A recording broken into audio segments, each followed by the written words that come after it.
Paz e bem, meus irmãos e minhas irmãs. Estamos na segunda-feira da 30ª semana do Tempo Comum, dia 28 de outubro. Hoje a igreja celebra a festa dos apóstolos Simão e Judas Tadeu. O nosso evangelho é retirado do livro de Lucas, capítulo 6, versículos de 12 a 19. Naquela noite, Jesus subiu a uma montanha e rezou a noite inteira a Deus. Quando amanheceu, ele convocou dentre os seus discípulos 12, aos quais deu o nome de apóstolos. Simão, a quem impôs o nome de Pedro, e seu irmão André. Tiago e João, filhos de Zebedeu. Filipe e também Bartolomeu. Mateus e Tomé. Tiago, filho de Alfeu, e Simão, chamado de Zelota.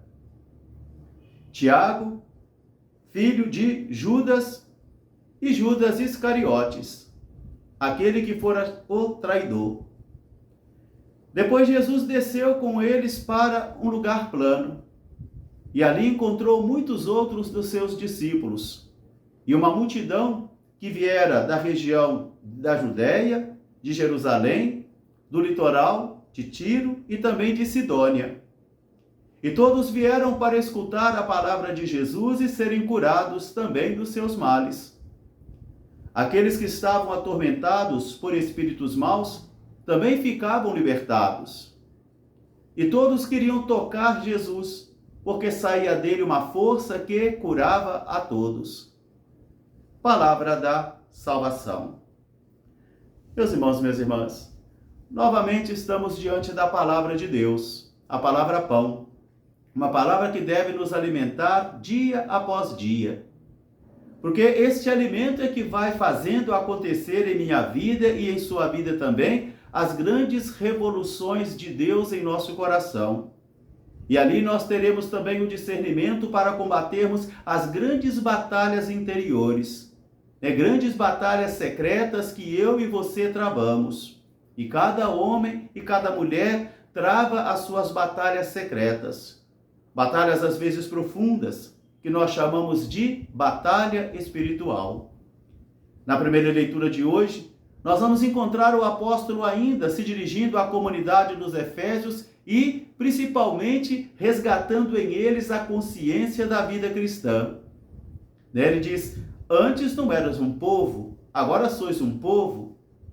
Agora fostes inseridos na cidadania dos céus. Agora vocês pertencem também à natureza de Deus e estão mais próximos dele, porque são concidadãos dos santos. E vocês também foram inseridos nesta construção que tem os apóstolos como fundamento e a Jesus como pedra fundamental. Por isso, toda a construção é edificada em Jesus, toda a vida espiritual e toda a igreja tem que ser edificada sobre Jesus, sobre a coluna dos apóstolos. Por isso, a igreja é una, santa, católica e apostólica.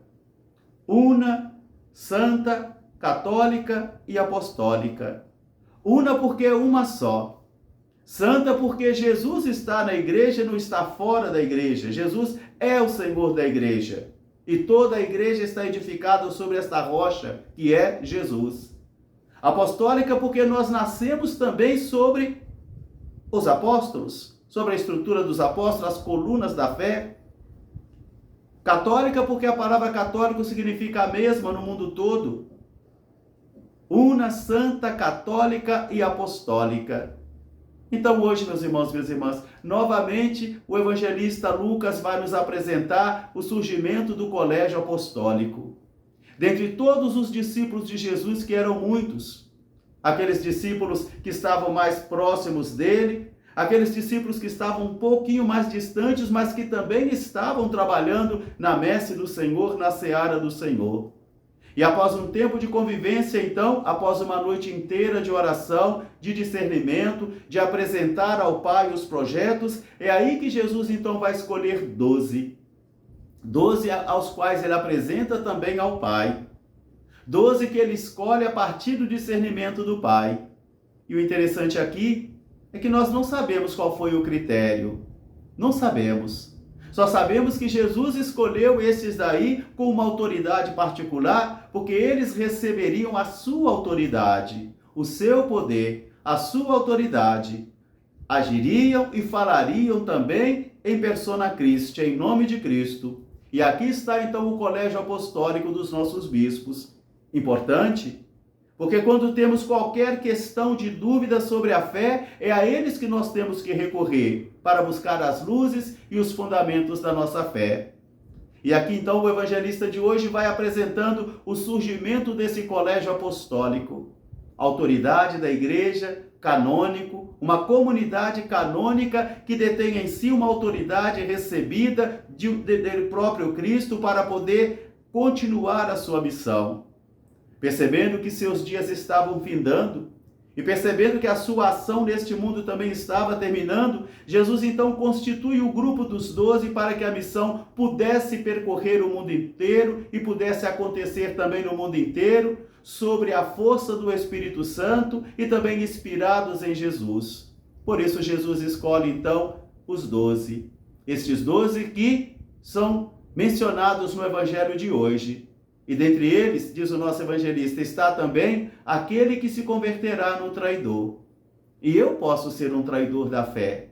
Você também pode ser um traidor e uma traidora da fé, porque nós somos traidores todas as vezes que nós não estamos mais em comunhão com os pensamentos, sentimentos e a vida de Jesus. E às vezes nós podemos até estar recebendo o corpo e o sangue do Senhor materialmente, sacramentalmente, porém a vida não está em comunhão com Ele. Porque nós não estamos mais nos edificando naquele fundamento que é o próprio Cristo, sobre as colunas dos apóstolos. E vai dizer o nosso evangelista que muitos outros discípulos estavam ali. E eles vieram até Jesus para escutar a sua palavra e serem curados por ele. E todos queriam tocar a roupa de Jesus, porque dele saía uma força que curava a todos. Meus irmãos, minhas irmãs, nós também somos discípulos e discípulas desses anos de hoje, que também trazemos essa história em nossas veias, esse sangue católico fundado sobre o alicerce dos 12, cuja festa nós celebramos hoje de Simão, o Zelota, um guerrilheiro, e também de Judas Tadeu. O Senhor escolheu quem Ele quis, como Ele quis.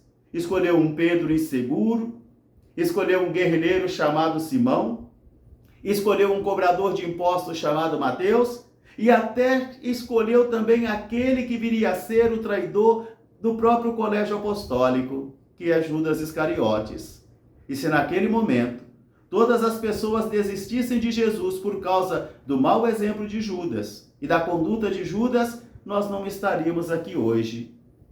Cairão 1000 à minha direita, 1000 à minha esquerda, mas todos nós somos chamados a permanecermos firmes no caminho do Senhor.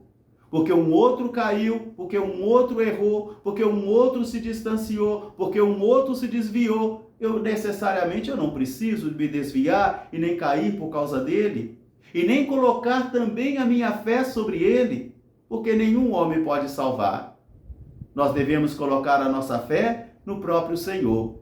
Ainda que o testemunho cristão seja importante, porque as palavras passam, os exemplos arrastam. Ainda assim, a nossa fé deve ser edificada sobre uma rocha firme que é Jesus, para que quando chegarem as tempestades, dos escândalos, das fraquezas, dos cansaços, das desilusões, das traições, nós também permaneçamos firmes na rocha na qual nós fomos edificados na construção desse edifício espiritual. Eu e você estamos também nós sobre esta rocha firme que é Jesus, sobre a força do Espírito Santo. Que São Judas Tadeu e São Simão, nesse dia abençoe a cada um de nós, e que também nos faça testemunhas de Jesus nesses tempos que, como todos os outros tempos, são difíceis, mas também cheios de possibilidades. Um grande fraterno abraço para todos, paz e bem. Até amanhã, se Deus quiser.